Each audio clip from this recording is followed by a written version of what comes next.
The state fair had a good year, and lawmakers target the price of insulin. We'll talk about it next on Capitol View.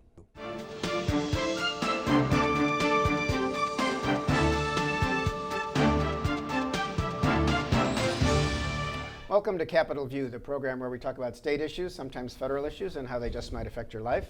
I'm Bernie Schoenburg from the State Journal-Register.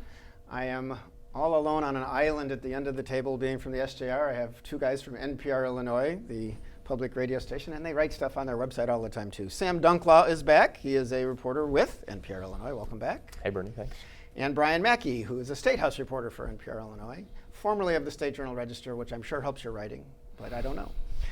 It was just like old times when I was out at the state fair this week, as I used to spend a lot of time there covering yes, you did. entertainment for the SJR. That's right. You know, a broad range of things. Well, the governor has been making some radio appearances, but he is also, his people have reported, and John Sullivan, the state fair manager, was at the fair this late in the week to report some numbers from the fair, and they are saying the news was quite good. Sam? Well, they're initially reporting that the fair made a grand total of $6.5 million. Fair attendance was a little over 500,000 people, 509,000 if I remember right. Both of which they said are up. In fact, they're claiming that the revenue amount is a record.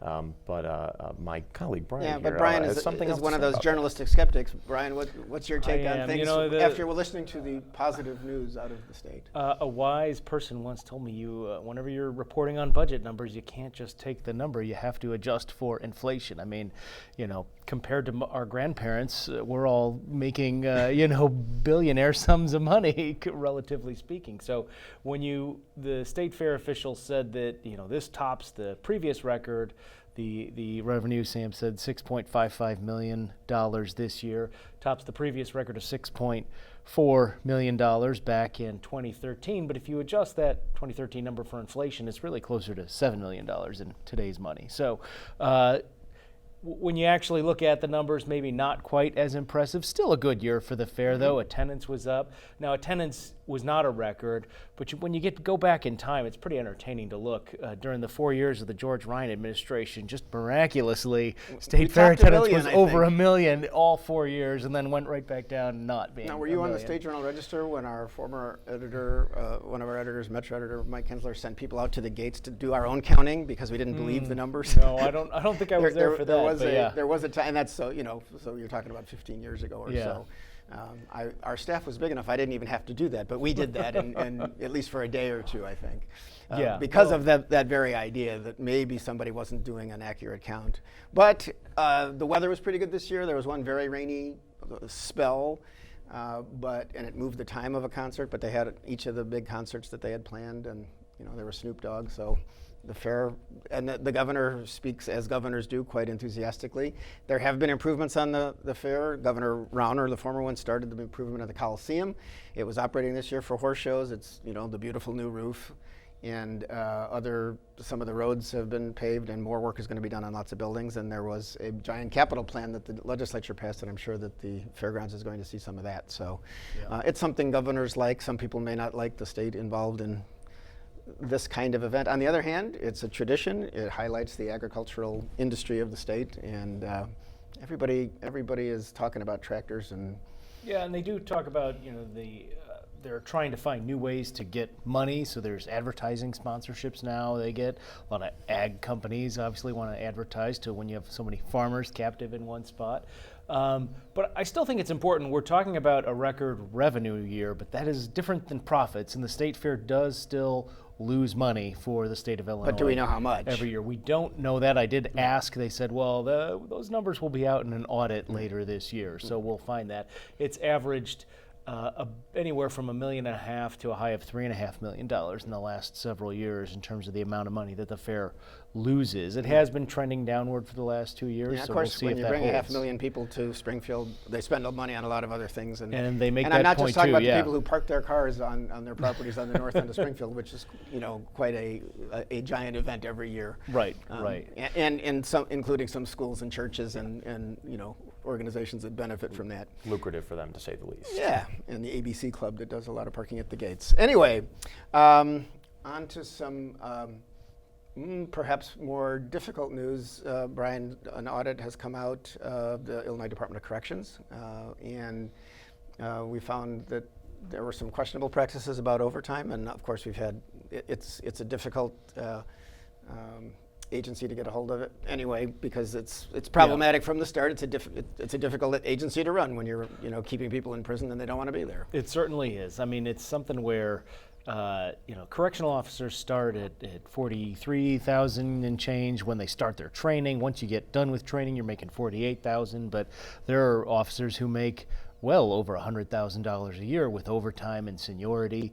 What this audit flagged, and there were 46 total findings relating from everything from the way they handle money from the commissary, which is the kind of convenience store where inmates can buy Fritos and cassette tapes, because that's what they use in prisons. Still, okay. Interestingly, yes. Apparently it's considered safer than a CD. And this audit is all Frank Martino, by the way, the Auditor General's office. State Auditor General's office, although they contract with a firm to do the actual but his office puts number them crunching. Out. Right. So speaking specifically, you had highlighted the question of overtime pay, and it looked at the two institutions where there was the highest amount of overtime pay, and interestingly, Stateville near Joliet had twice as many overtime hours as any other institution, as the next closest institution, and it looked at the just the top 10 people at those two institutions. This is how audits work. They do a sample, and they found that some of them were taking a day off, either a sick day or a holiday or a vacation time, and then they would go work overtime for that day. And for time and a half. Yeah, for time and a half. And so you're really making 2.5 times your pay. And there was some concern that, this is something that employees could exploit by doing shift swapping. Right. So Sam says, okay, I'll take the day off, and then I'll work time and a half for him, and then vice versa. I'll take the day off, and he'll work time and a half for me, and we're both collecting 2.5 times the pay we'd normally be entitled to. Is there any way to? So clearly, they're pointing out that this should not be happening, and it's expensive for the state. And again, and I want to say this is limited based on a small sample of people. They looked at the highest overtime earners, but the state is paying tens of millions of dollars in overtime costs to the Department of Corrections every year, and they say that the department agrees with this finding, as they did with the other 46 findings in the audit, and says we just need to do some more oversight. We need to be clearer about our policies, and we need to make sure that we're watching carefully what the employees are doing. And I guess it probably bears saying, and I have not read the audit, but it's a difficult job.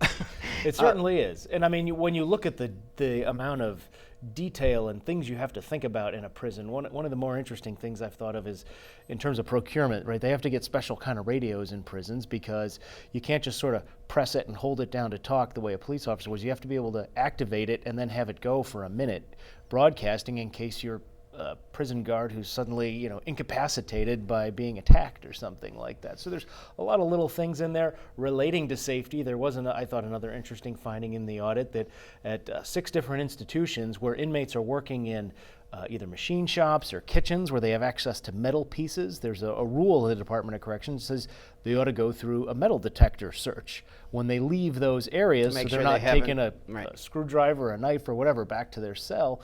And some of the prisons said, well, we just don't have the money to have the metal detectors we need in those areas, and the other one said that they weren't even aware of that directive. So a lot of little things, a number of, the department says we're working to address these problems, but the majority of them have been found in previous audits. So a lot of these things tend to occur again and again. Right, and you hope they get fixed. And this isn't just an interesting illustration of why they do audits, because to point out little problems like this in procedure, to say you should be operating on a better way and getting a third person to look at, and it is state law that each of these agencies is audited for that kind of thing within, I think, at least every couple of years. Yeah, and I would just say these are, again, small samples, and it does, raise the question of, is there other stuff going on that the auditors didn't happen to pull those records to look at this particular cycle of audits? And I will say in the department, I thought it's worth noting, there's a story I did earlier this year looking at procurement, right? The department couldn't identify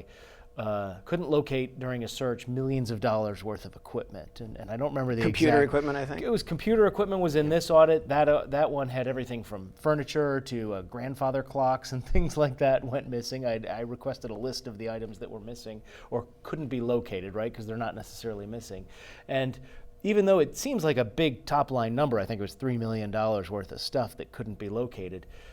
The context of that is that the Department of Corrections has 180,000 items in its inventory. And so there's another way to look at it and say, well, is the state, procurement policies, where I heard from one lawmaker after that story ran that there's a decorative pillow, it's like a throw pillow on a couch in one of the state offices where he goes that has a little property tag on it. Mm-hmm. So that's something that if somebody took it into the next office, now it's suddenly not located in the right spot. Yes. It's a missing item. So, I mean, some of these things are really got to be careful to cross the T's and dot the I's, but it's something to keep an eye on. Right, so you get a top line look. Sam, I think you've done a story on a Commission on Government Forecasting and Accountability report looking at gambling revenue across the state, yep. And obviously the legislature passed and Governor Pritzker signed a very large expansion of gambling this year. We are going to see a lot of this roll out, possibly, I think 5 or 6 new casinos. They're talking about where to put them in the cities that they're allowed, where to put them in Chicago, it's going to be the first time that the state allows a casino right in Chicago. Yeah, they've wanted that for a long, long time. They have, everybody needs revenue. On the other hand, I think this report shows that there's a lot of gambling already going on in the state. And it's important to note, too, that this is the first tax data report that's come out since the General Assembly passed that bill. But a lot of the key components that you've mentioned, the additional casinos, the rollout of sports betting, which is something that a few other states around us already have rolled out, a lot of those things have not started yet. In Illinois. There was an important gaming board meeting this week where they had approved some new rules and regulations, but there's still, this is going to be a slow and methodical thing that eventually gets rolled out. So what this report looked at, and they do this every year, is the amount of tax money that is coming in from various types of gambling operations. You're talking traditional casinos, known as riverboat casinos. You're talking slot machines, video gaming now, which was legalized a number of years ago. You're talking about racetracks, things like that. The report found that the state got about $3.5 million more dollars in all from all the gambling activities put together. But if you look closely at the numbers, you see that one particular area is growing while the other more traditional areas are declining, and they have been for a lot of years. Video gaming, which I mentioned, was legalized in 2012, and since then, the numbers, in terms of tax revenue that the state has taken in, have exploded since then.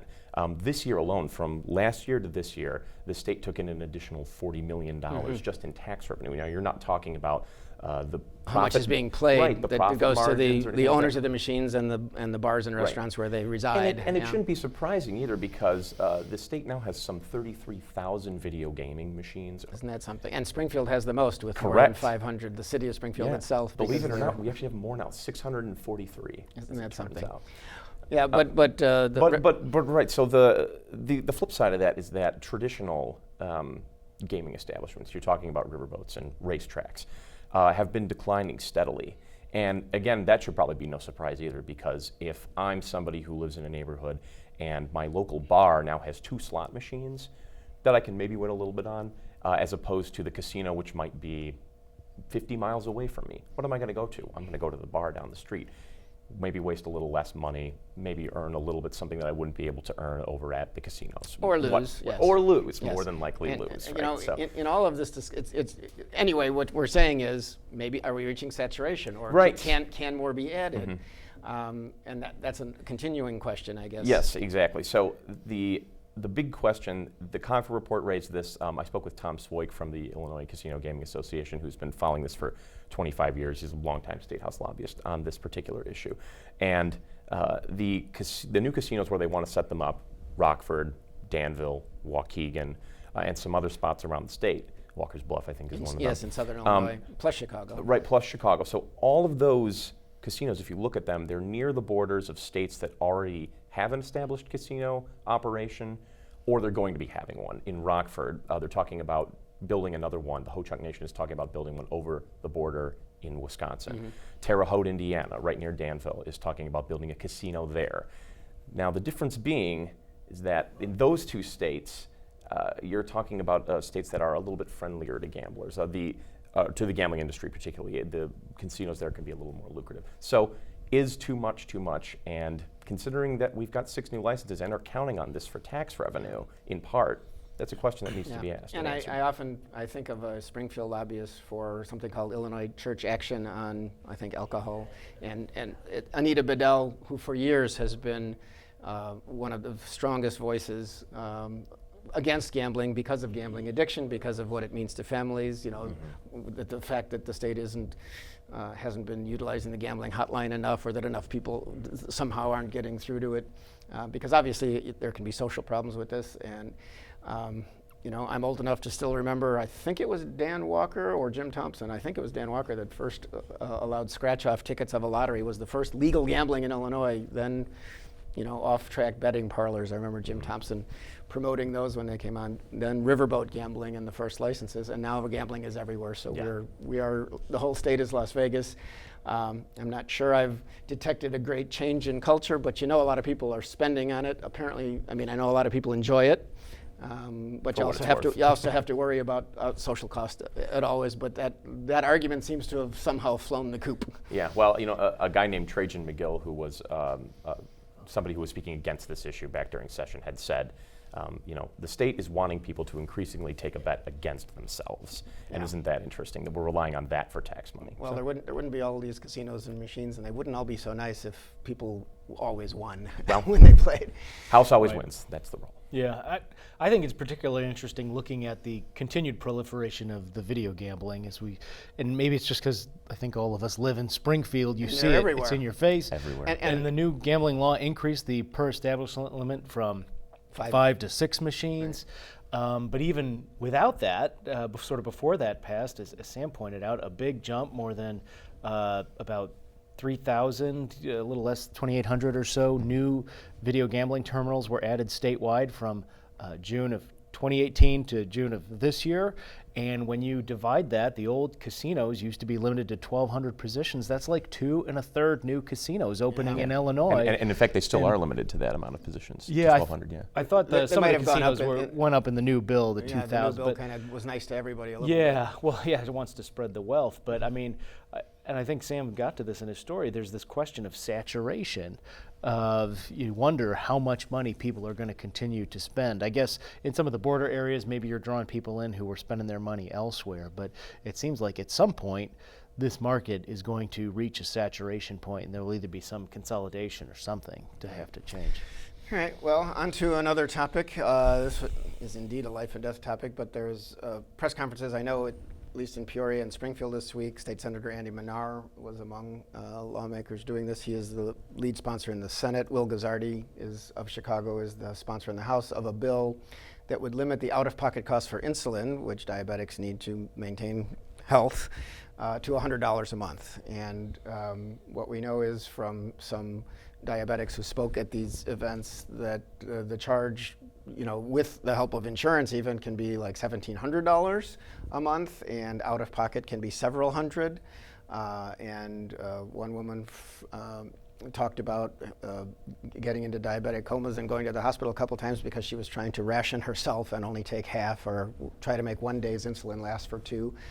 Not a great idea if you can avoid it. And so the sponsors of this bill say they want drug companies to quit charging people in America so much, and there was a chart there of the very low prices in comparison in many other countries versus what the charge is in the United States. There is opposition from, I guess, business groups, pharmaceutical companies saying, we'll work with you, but if you start here, what other drug prices will you control? And while someone from the AARP at the event in Springfield talked about how this is, good bipartisan legislation, there were not yet, according to Senator Menard, any Republican sponsors. They are looking for them. He hopes that by the time this gets to a vote and in a Democratic legislature with a Democratic governor, where this seems to be the kind of thing that they would like to accomplish, maybe even this veto session this fall, when they meet for 6 days and don't have many vetoes to consider, maybe by the time a vote comes to the floor, people will decide that this is a good thing and vote for it. But I guess that remains to be seen. Yeah, and I couldn't say this beyond the shadow of a doubt for Illinois, but you and I and all here know that the Democrats are really trying to own that healthcare issue, getting important healthcare policies out in front of the American public and showing that that party is the one that is going to take care of the American people. Things like Medicare for all and other healthcare changes are things that Democratic candidates for president have been trumpeting. So in my mind, it's not necessarily surprising that a Democratic state senator would be talking about something like this. I want to go back to the one point that the opposition to that particular bill say, well, if you're going to start controlling drug prices for this, what else are you going to control? Well, there's another bill out there that I believe that Governor Pritzker signed about EpiPens. The price of EpiPens has to be covered by insurance.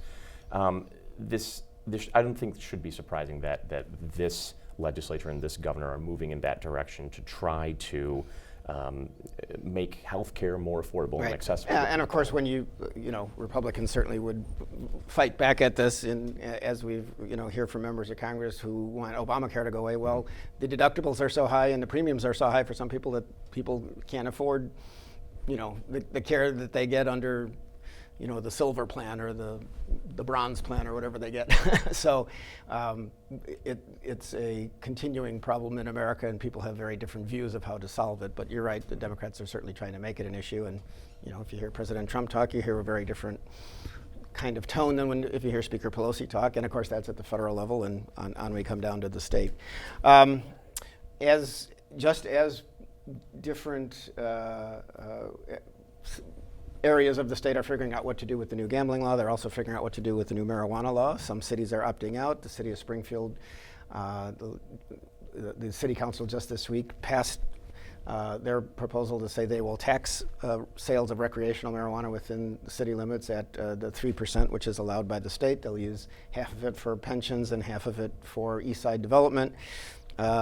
Chicago Mayor Lori Lightfoot has caused a little controversy in Chicago because she doesn't want the recreational sale of marijuana in the downtown area, but the alderman from downtown wants at least some locations because so many people are there, including tourists. So we're going to see a lot more discussion of this because that law allows the sale January 1st, and there's a lot of work to be done by businesses to roll out the sales process before that time. Yeah, and they've correct me if I'm wrong, but I believe they've designated the downtown area as a family-friendly Well, area, the mayor talked about that, zone, I think, implying that pot shops downtown, how good is that for families, and very, tourists that are coming through Chicago.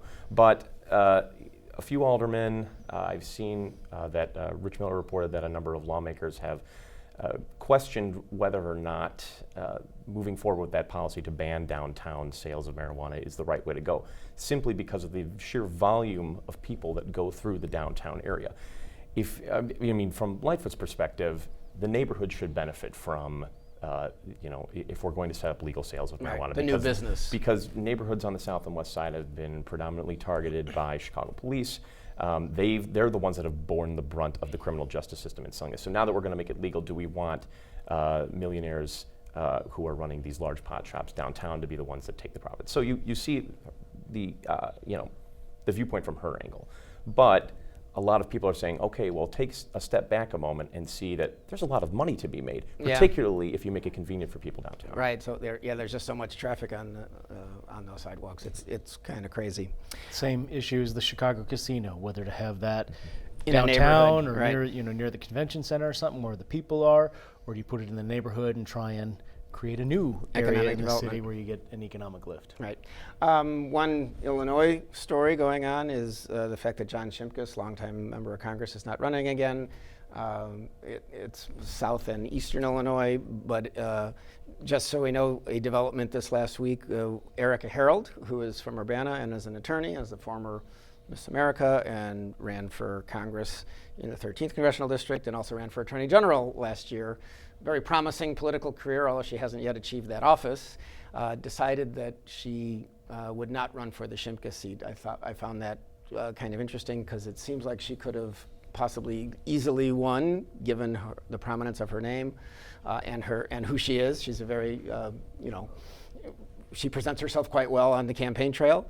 But the other thing is that after the census in 2020, that district might go away because Illinois is expected to lose a district, and if nothing changes, Democrats will draw the new map. So Jason Plummer is a state senator from Southern Illinois. He is still possibly interested in running. We'll see what happens with that, but no more John Shimkus. On the one hand, it seems like sort of a good seat to grab because it's, if you're a Republican, because you just, as long as you can fend off the primary challenges, you kind of walk into office. I think the president won by like 45 points or something. Definitely the Trump country area in Illinois. But as you said, if it gets, the map makers do have a habit of throwing the Southern Illinois lawmakers under the bus when it comes time to redraw the putting districts. them in together with each other. Okay. Well, I'm going to jump to Northern Illinois and Chicago just for a final note here. State Representative, it's Jaime or Jamie, they like Jamie on English language, I'm told. Andrade was doing a TV interview with CBS in Chicago about the problem of viaducts under the CTA and pigeons and pigeon droppings, and you'll never guess what happened to poor Representative Andrade. As he was being filmed on TV, a pigeon got him on the head, and it is unfortunate. He was known in the past as, when they weren't paying legislators for a while, he was an Uber driver, so he gets his name in the news, but this was an unfortunate one, but he took it well. I watched that video, and Sam, I guess it went national. Well, yes, it did. I saw it on Quartz of all places this morning. You could say that Representative Andrade doesn't take any crap. Well, would you please? Okay. It all worked out. He's a nice person. I've talked to him just a little bit. Anyway, but it's interesting that it demonstrated. Unfortunately, we've got to end. But Sam Dunklau and Brian Mackey, thanks for the help. I'm Bernie Schoenburg. Thanks you for watching, and we'll see you next time on Capitol View.